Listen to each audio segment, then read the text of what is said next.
İhtiyacı yoktur. Öz faaliyetiniz hele bundan ibarettir. Yok canım.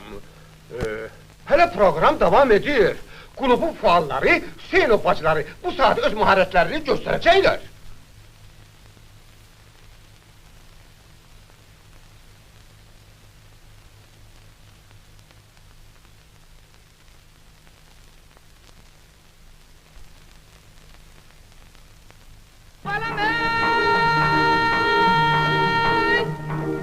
Ne ses gidi bugün size Gülcahan.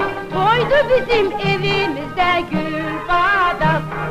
Oğlun Ahmet toy eyleyir Gülcahan. Yok canım babam evlenir Gülbadam. Babam evlenir 90 yaşında. 90 yaşında. Doğrudan evlenir.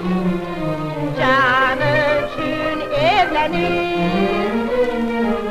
Gelin de oynayaq, çalıp hem okuyaq. Gelin de oynayaq, çalıp hem okuyaq. Gelin de oynayaq, çalıp hem okuyaq.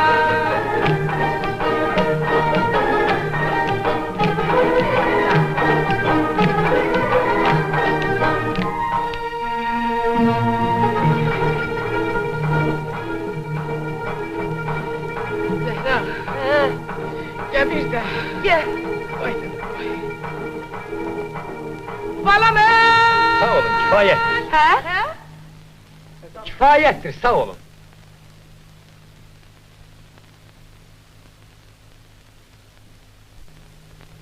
Siz niye sahneden çıktınız? Niyesi bakışkırsan ağa bala? Səbirin özü dedi ki, çok sağ ol. Yere sokun boyu. Ağa bala. Ha, getirdim. Size deyip eşitlerine yürüsünüz. Arkayın olun. Tez olun, hazırlaş. Bu saat. Soyun. Çamadanı? Bu saat.